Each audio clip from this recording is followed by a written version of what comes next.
دوستو، بزرگوں اور بھائیوں، اللہ تبارک و تعالی نے اس امت کو ساری امتوں کا سردار بنایا۔ کنتم خیر امت کہہ کے اس امت کو اللہ تعالیٰ نے تمام امتوں کی امامت عطا کر دی۔ رب کریم نے نبی کریم علیہ السلام کے صدقے سے ہم گناہگاروں کو بھی وہ فضیلت عطا کی جو حضور کے غلاموں کو نصیب ہے۔ لیکن بڑا آدمی وہ ہوتا ہے جس کی سوچ بڑی ہو،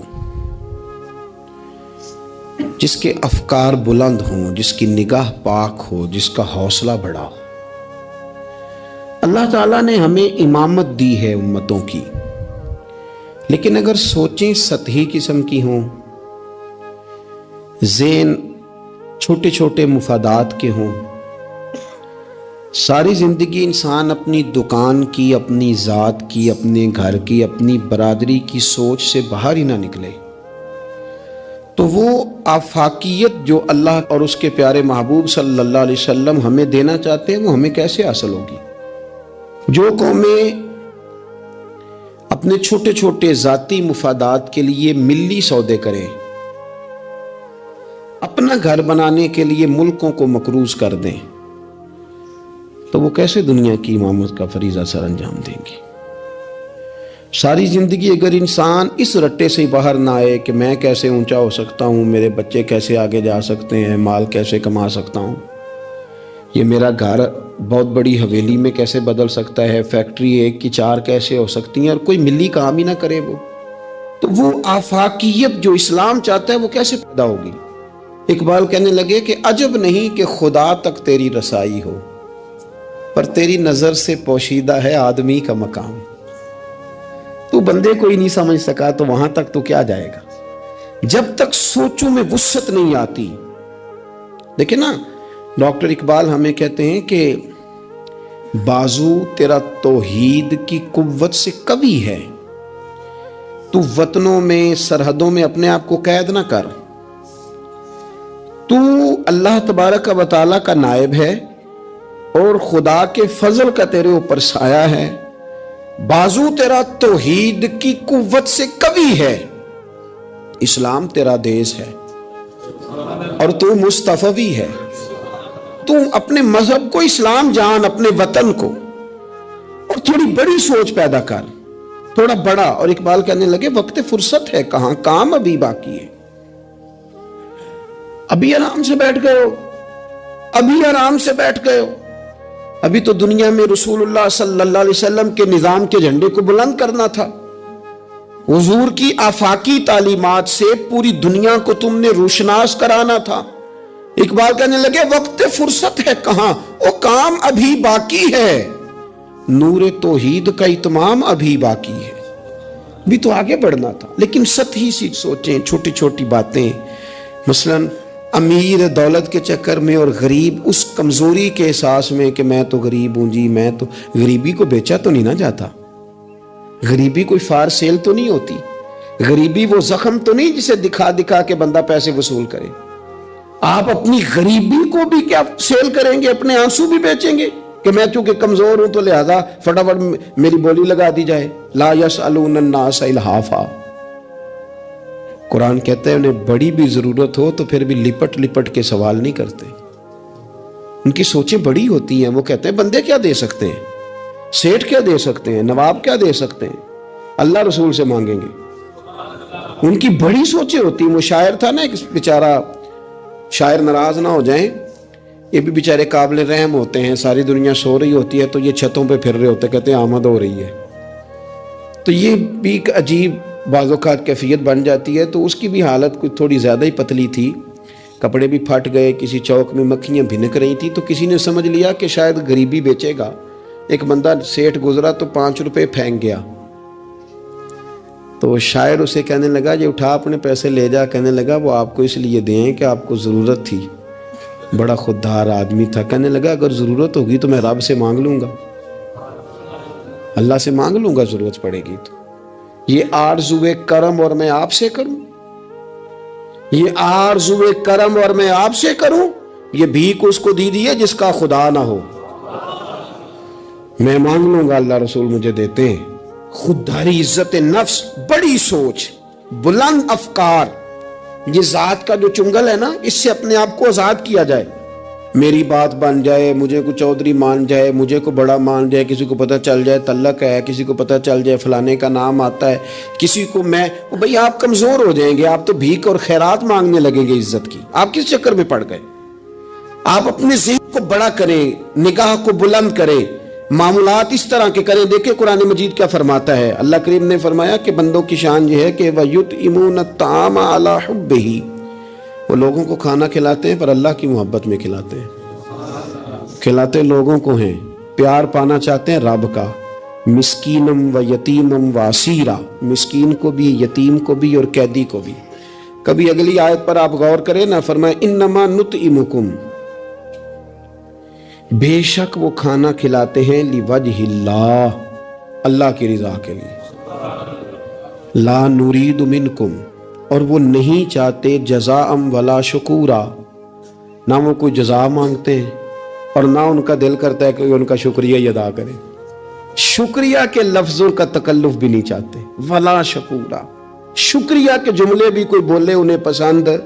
کیوں؟ اس لیے کہ انما نطعمکم لوجہ اللہ، کیونکہ کھلایا جو اللہ کے لیے ہے. پھر کسی کو کہنا میرا احسان مند بن، شکر گزار ہو، یہ بات درست نہیں ہوتی. میرے عزیز تھوڑی سی نا بڑی سوچ. ضروری نہیں کہ آپ سماجی ہوں، سیاسی ہوں، آپ کا بڑا رکھ رکھاؤ ہو، یہ کچھ ضروری ہے. آپ کی سوچ بڑی ہو، ذہن میں وسعت ہو، آپ غریب آدمی ہوں بھلے، آپ بات ملی کریں، آپ کو احسار کرنا آتا ہو. میں نے پچھلے جمعے بتایا تھا کہ ایک صحابی نے بھوکے رہ کے مہمان کو کھانا کھلایا. ان کی اپنی حالت یہ تھی کہ ایک وقت کا کھانا نہیں تھا. آپ کے مزاج میں وسعت ہو، مزاج میں. بخاری شریف میں حدیث ہے، نبی پاک صلی اللہ تعالی وسلم کے سامنے سے ایک شخص گزرا. کریم محبوب علیہ السلام نے لوگوں سے پوچھا کہ اس کے بارے میں تمہاری کیا رائے ہے؟ عرض کی یا رسول اللہ بہت وزادار آدمی ہے، بڑا باوقار ہے، کوئی بھی بات کرے تو لوگ توجہ سے سنتے ہیں، کہیں پیغام نکاح دے تو اسے رشتہ مل سکتا ہے، کسی کی سفارش کرے تو قبول کی جا سکتی ہے. حضور زیر لب ہلکا سا مسکرائے اور خاموش ہو گئے. بڑے بڑے سیاسی سماجی لوگ ہوتے ہیں نا شہروں میں، وہ بیچارے مطلب ان کا بس نہیں چلتا، کسی کی منت کریں کہ کہہ 2 دفعہ مجھے چودھری صاحب، گزارش کریں، کسی کا ترلا کریں کہ مہربانی کر 2 دفعہ کہہ دے میں بڑا آدمی ہوں، بول دے صحیح. شیخ سعدی کہتے ہیں جس طرح لکڑی کو گھن کھا جاتی ہے، بڑے لوگوں کو خوشامد کھا جاتی ہے، کھوکھلا کر دیتی، صلاحیتیں ضائع ہو جاتی، تعریف کا اتنا شوق لگ جاتا ہے، اتنی لت لگ جاتی ہے تعریف کی. تو حضور خاموش ہو گئے.